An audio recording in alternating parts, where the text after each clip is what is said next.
Welcome to Changing Minds. I'm your host, Joe Devlin. If there's a simple lesson from behavioral economics, it's that consumers, that is us, are not rational decision makers. Daniel Kahneman, Amos Tversky, Richard Thaler, and their colleagues have all shown time and time again that there's a host of biases that influence our choices, even if we're not always aware of them. In psychology, we measure these influences through experiments, which is why I'm so delighted that my guest today is Joe Evershed. Joe is the founder and CEO of Guerrilla Experiment Builder, a platform for running behavioral research online. Welcome to Changing Minds, Joe. Hi, thanks, Joe. Thanks for the warm welcome. I'm really happy to be here. Delighted to have you here today. Really appreciate it. And just before we get started, I'd like to invite our audience to share any questions that you have for Joe in the Q&A board as we go along. And then towards the end, we'll get a chance to put these questions to Joe and get her thoughts on some of these issues. Joe, I guess we should really start at the beginning. Could you explain what is Guerrilla and what inspired you to create it? Yeah, so Guerrilla is an online tool for creating and hosting behavioral experiments. So, 10 years ago now, I can't believe it, I went back to UCL to study psychology, which is where you and I sort of met for the first time. And then in the second year, I wanted to run some experiments on people, and I had to learn how to code. And thankfully, I came from a fairly numeric background. I was a data scientist by background, so it wasn't a struggle for me. But here I was learning MATLAB and spending 6 months sort of building a study. And then there are other people in my year group who really didn't want to code. They'd come to study psychology, they'd come to study human behavior. They were already finding the statistics slightly overwhelming, but the idea of trying to be a computer scientist as well was sort of an anathema to them. And so a lot of people at that point were like, okay, I'm just going to go and do a survey instead. I'm not going to use all these behavioral science techniques. I'm going to go and do qualitative research. And I thought that was a huge shame. And I sort of realized and that I kept on noticing that problem come up in different places, that the science that researchers wanted to do was being constrained by their technical ability. And I found that, one, deeply sad, and two, I thought it was something I could fix. So what is Guerrilla? It's an online platform. It's a cloud platform where you can create behavioral science studies without having to touch a line of code if you don't want to. And then you can stick it online as easy as you could with SurveyMonkey and watch your data roll in. And so that's where the name Guerrilla came from. It was like a bigger and better SurveyMonkey. I didn't realize that. That's excellent. So that was why I created it, really. Yeah. Perfect. Okay. And as you said, sorry, go ahead. No, I was just thinking I could tell a story about it. So, but then maybe sometimes people think, well, but why do you want to take your studies online? Is that what you're about to say, Joe? That's a perfectly good direction to go. Go ahead. So one of the other things that happened, I think just after I left university, was the whole replication crisis sort of appeared, and we discovered that everything that we'd been learning was not strong science. And it turned out that was the case because a lot of behavioral science was done on undergraduate psychology students, who it turns out are not representative of the whole the whole host of and the diversity of humanity. So that was problematic. And so then this other company appeared called Prolific, and they're like a traditional market recruitment agency. There are lots of market recruitment agencies around there, but Prolific have specialized in providing participants for behavioral science. So they really found a nice niche there. And so as an example, what might have taken you 3 months to build a study before, and then 3 to 6 months to collect your data, you can now build a study in Guerrilla in a few hours and collect 1,000 participants worth of data in a few hours. And the scale and pace is just extraordinary. One of the preprints I just saw came out last week that uses our platform. It's been done by this fantastic researcher called Shane Timmons over in Ireland. And he wanted to test the government's messaging around COVID. COVID is this crisis. We're all completely aware of it. It's happened really, really quickly. But in that time, he's looked at the government research. He's created a study to go and test their messaging. He's run a few variations of the of the messaging. He's involved in like a policy group who can go and feed back to governments and say, this is the messaging that works, this is the messaging that doesn't work, these are the changes that you should make. And all of that's happened. He's got a preprint out there. All of that's happened in under 6 weeks. I mean, that is astounding. As an old school, psychologist, neuroscientist, the idea that you could, even design an experiment that quickly, let alone collect data from a sample like that, is just incredibly exciting. I mean, it makes my little scientist heart happy to hear.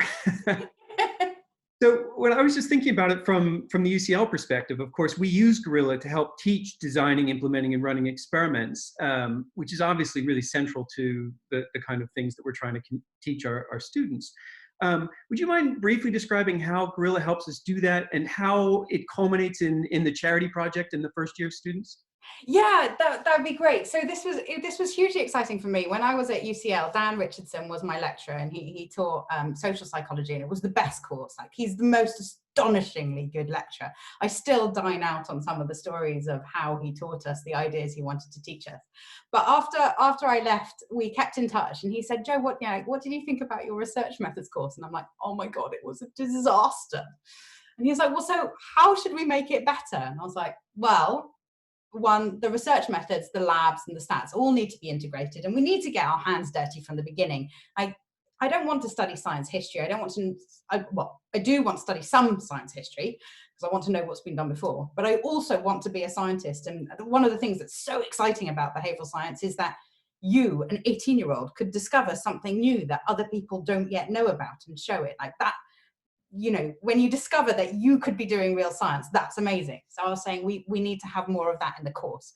And I was talking to him about Gorilla, and he was like, "Oh, well, with Gorilla, do you think you could make it so that it's easy enough for the students to use?" And I was like, "Yes, definitely." So that was where that started.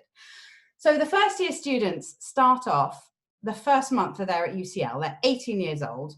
I think one of the first studies they do is they have to create an IAT, a test of implicit attitudes, to test some idea they have. And they come up with things like, so do blondes really have more fun? Or like, if you've got tattoos, do people have negative attitudes about you? Or are religious people kind of like really obvious things that we say in society? And they go, I could test whether this is true or not. And of course, they're 18-year-olds. This starts off badly. They make all the mistakes you'd expect them to make, right? Their stimuli are riddled with bias. They're not entirely sure how to analyze the data. They make lots and lots of mistakes. But they keep on honing this muscle throughout the first year, and they get better and better, and we start weeding out the mistakes. And so by the end of their first year, Dan sets them this charity project, and they're going to try and do something which could have impact in real life. They've been studying their concepts course for all the way through, learning about persuasion, learning about framing, learning about decision making, learning about in-groups and out-groups. And the challenge is you're going to run a between subject experiment. So 2 groups. One group, we're just going to do a vanilla ask for money. This is the charity, ask for the money, out they go. And then the second group, you're going to use some bit of theory that you've learned and see if you can increase how much money they give. And then as a group, they vote on what the charity is going to be. And then they set about doing this, they run their study, and then they do a big poster competition, like a traditional academic conference where they present their results. And so you've got 150-ish students collecting data across them, maybe 2,000 participants between them. They're all putting this on social media, getting people to take part. At the end of the study, they actually have a link to the charity so they can raise money for the actual charity as well. And I think last year, one year, they raised like 300 quid for the charity. So that's awesome. And they've discovered all sorts of things. I think they found out that if you frame somebody as a survivor of domestic abuse rather than a victim of domestic abuse, that increases giving. They've discovered that you can get religious people to give more money, but only for religious causes. There's a big, strong in-group effect with religious people. A lot of the classic framing stuff works, but other things don't work. I can't remember all of the details of what they found. But what I think the point is, and what's really exciting, is you've got 150 students here. This is the end of their first year, right? They're going to do their whole second year, their whole third year. When they go into industry and go and work in the charity sector, in marketing, in PR, they're going to be unstoppable. They sure bring an incredible skill set and some experience to those problems. I mean, I love the fact that this sort of really illustrates how understanding some of these biases allows you to sort of influence behavior, to use it to sort of nudge people in various ways. Are companies using these kind of methods for similar fashion? Yeah, I think they're beginning to. So I think it's been a real struggle to get experimental behavioral science into industry. I think if you're a company who's been selling advisory services, and you've been saying, come to me, I've read all the behavioral science literature, I can provide you with insight. It's difficult to move from advisory to saying, I can give you insight, but first I'd like to run an experiment. It's a hard trade-off.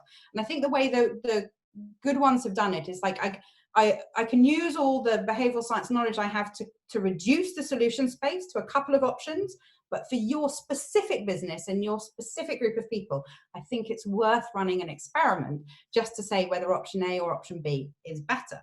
So one company that's doing this really, really well is a company called More Than Now. They come out of the LSE behavioral science course. It's one of the graduates from their course who is also using Gorilla to teach their master's students. They are doing sort of workplace behavioral science. They want to improve the world of work. That's their big vision. So, and a big company came to them and said, we have a shortage of women at the top of our technical career ladder. They're a company that has an engineering division, basically, and we have a shortage of women at the top of the tech ladder. And if we've got a shortage of women at the top getting promoted to that top level, we can't change. We can help change things in the pipeline, but actually another place where what we need is more women come in the bottom. So we want to recruit more women to our technical graduate program. So could you help us look at adverts for recruiting women and help us optimize our adverts so that we get more applications, because we're still getting many more applications from men than from women, and some of that is expected, but maybe we can change the numbers a bit to our favor. So More Than Now went off and read the literature and looked at what survey research has shown. And basically there are three ways that you can change, you can look at adverts. You can make appeals to more money, which tend to appeal more to men.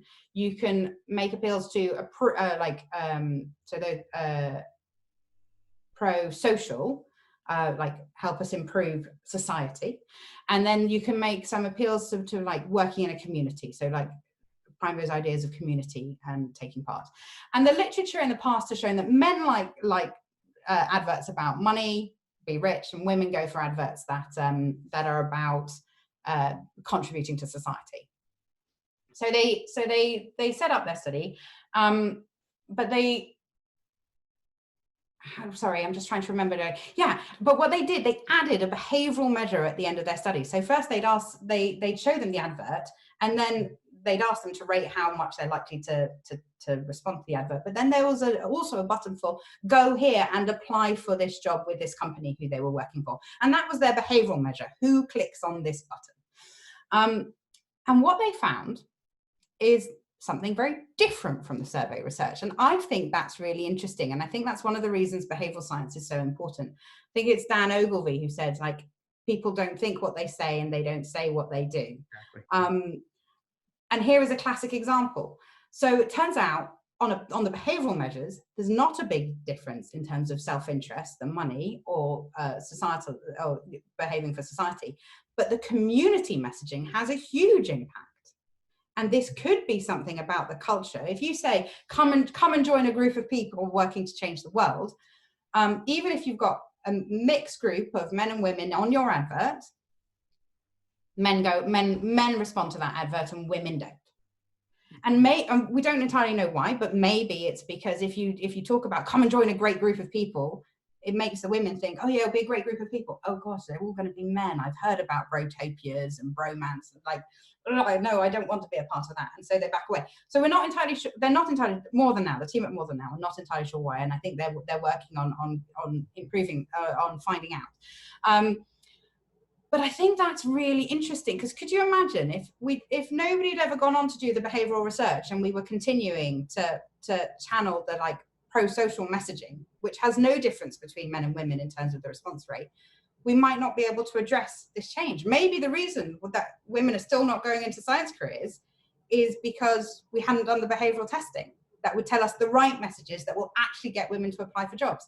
So yeah, I think that's really exciting. I do too, right? Anything to enhance diversity and equality is all right by me, but I particularly like the fact that there's this distinction between, again, what people say and what people actually do, and that if you only ask people what it is that they say, then you're really limited in how far you can get with your understanding. I mean, that's particularly nice example. Yeah. Can I just ask, I mean, are there companies who are using this kind of an experimental approach to understand even consumer behavior, not just, trying to improve their employee situation, but to understand their customers and clients' work?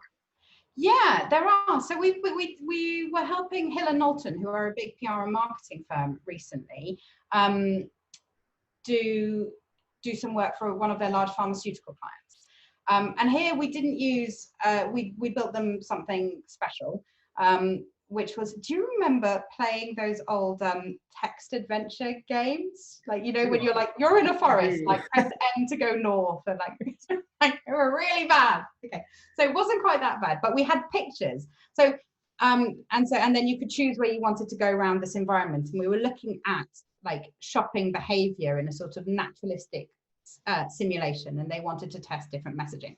So this was a big pharmaceutical client who had a new cold and flu medicine, and they were they'd done lots of focus groups, but they weren't feeling that they were getting the clarity of messaging they needed out of the focus groups. And they also wanted they wanted a larger sample, and they wanted to do it in like 6 different countries and be able to hone the messaging for the different countries.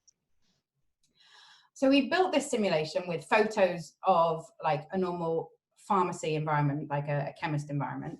And have you ever thought about chemists? They're weird. They're the weirdest shopping experience. The number of products on the shelves, they're completely cluttered. It's a complete mess. Like if you go into a clothes store, all these beautiful clothes all over the place. Pharmacies are sort of different. They're quite hard to navigate. And if you've got a cold and you're like a throbbing headache, they're going to be even harder to navigate. So we had this simulation, and so you go in and you could choose, do I want to go and look at a shelf? Do I want to go to the counter? Do I want to talk to a member of staff? And then you'd go there and you could talk to people and ask them questions. And there were nudges in places where they said, oh, by the way, there are stronger medicines available over the counter, and see if you could get people to go that way. And then around these simulations, they placed different adverts, which most participants didn't notice. And so that was what was allowing them to test their messaging. And then on the final screen, it would show them like 3 or 4 products. They go, okay, right, I'm ready to buy now. Show you 3 or 4 products on the shelf, and they could choose which one, and they could see which one they'd buy, and see if somebody bought their product. And the best performing messaging increased product sales by 12%. Wow. Which, yeah, right? Massive. Massive. And if you're like a big pharmaceutical company with tens of thousands of product lines, all of them like 10% margins on each of them, that's quite exciting. Yeah, that's extraordinary, really. I mean, and it's a very sophisticated form of copy testing too, right? I mean, if you can explore different versions of advertisements to see which are more or less effective, that's incredible, particularly at this kind of rapid turnaround rate. Yeah, so this was something for the chief behavioral scientist had got in touch with us at the beginning of December, and the study and all the data had been collected before Christmas. That's and like thousands. I think they collected data from 2,000 participants. And you mentioned that they had done it across 5 or 6 different countries or whatever. So they can strike their population. They can segment it to see whether or not this is the same everywhere, or whether there are different groups that are affected. That's remarkable. Yeah, it's so exciting. Yeah. Yeah, it's such a nice complement to take the kind of traditional focus testing even further. Yeah. Yeah. So and that this could be expanded in different ways, like shopping, like many more different shopping tasks that could be made, lots of different messaging that could be tested, looking at what bits of adverts people remember, there's all that literature around memory reconstruction and how we reconstruct adverts. This isn't a project we've actually worked on yet, but I know people still think that electric cars don't have a range comparable to petrol cars, and they've got a larger range than petrol cars, and it's been the case for a few years, and yet you can't shift people's memory of that. So I think it could be really exciting for advertising and PR companies to see which of our messages have landed, because there's always two stages to advertising, isn't there? There's getting your idea into one person's head, but then you want them to go and talk about it to other people, because that's the second bit. That's the magic. Amazing. Yeah. And I'm just curious, do governments and other sort of organizations use this kind of an approach? Is it something that is more widespread? So for instance, I think I read something about some work in France related to the train networks or something. Yeah. That's a great example. So SNCF, their big train, one of the largest train operators, or the largest train operator in France, but I think they're pretty big globally as well. They've been using Gorilla to look at maps. So what they were found was they had congestion around particular points on their network, and their congestion could be the relate of because of the infrastructure, but that's going to be really expensive to fix, right? And have lots and lots of passenger disruption, putting new trains in, widening tunnels, changing the routing of trains. But a different way of changing how people use their network could be changing the maps. So they created a study with lots and lots of different maps, with lots and lots of different routes on them, and they'd set the participants a task. You're trying to get from A to B, which goes around this particular interchange. How are you going to get there? And then they would click on each of the stations that they'd go through. And then they could ask them another one. So, okay, now you've got to get from here to here. How would you do it? And they can collect lots of trials from people on different bits of their map, and do that across lots and lots of people. And then they can test different maps. And I think they found that, they could change route choices by sort of over 10%, nudge people away from these congestion points just by changing the map. And that's tremendously exciting, because they don't need to do this engineering work, millions and millions of dollars of expense, causing lots of disruption, lots of materials that need to be used, lots of discomfort. And by optimizing the map, everybody gets a nicer journey using the infrastructure that they have already in place. So I think that's really cool as well. Like just using behavioral science to make better use of your existing network or existing facilities. Right, and that's a really very clear win-win too. I mean, it benefits the company, but it benefits the consumers, right? I mean, because they aren't disrupted in these horrible works, and they're not paying more for their tickets, etc. So that's a particularly nice example. I mean, what I love about all of these is that this ability to run these experiments online means that even in the current social distancing, organizations are able to sort of very quickly acquire these data, process it, get some extra information or new information in many cases about consumer behavior or perhaps employee behavior. And they can make these sort of evidence-based decisions in a really rapid, informed kind of way. I mean, seems very exciting to me. Yeah, I mean, I love that you talked about evidence-based decisions, because that's sort of like my whole jam. It's really exciting. So I ended up writing this piece for the Royal Society, I think probably like 7 years ago, where that was at the core of it was, and we started off with a story of what we've achieved with medicine over the last 70 years is extraordinary. The disciplined scientific approach we've taken of running randomized controlled trials, seeing what works, reporting it, going, this is the best available treatment for this situation, this is what's in the public interest, and then building on that again and again and again over 70 years has expanded our life expectancy from 50 to 70 years. If we could do the same across other areas of our society, which are more behavioral, so in education, in policy, we already do it with getting people to stop smoking and reducing how much people drink alcohol, which have big, lifestyle costs and health costs associated with them. But if we could start to look at society in this way, with this vision of evidence-based decision-making, perpetual improvement, what's the next win? What's the next win?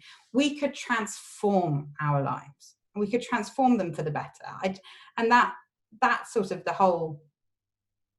that's the whole thing, right? Like, there's so many of the current challenges that we have that face us that have behavioral solutions. So climate change is an obvious one, but tax avoidance as well. When it comes to education, there are lots and lots of people who are in deprived, disadvantaged backgrounds. It's fine if you've got a really great education and your kid comes back, you can help them with their homework. But really good educational games, and we've built some that have been tested. Those could be honed so that you get really good quality education at a really low price for everyone. I usually have a long list of examples. That's really great. And I should say, I mean, this has been so fascinating, but I've been slow in getting to audience questions, and there are quite a few. If you don't mind, maybe we some.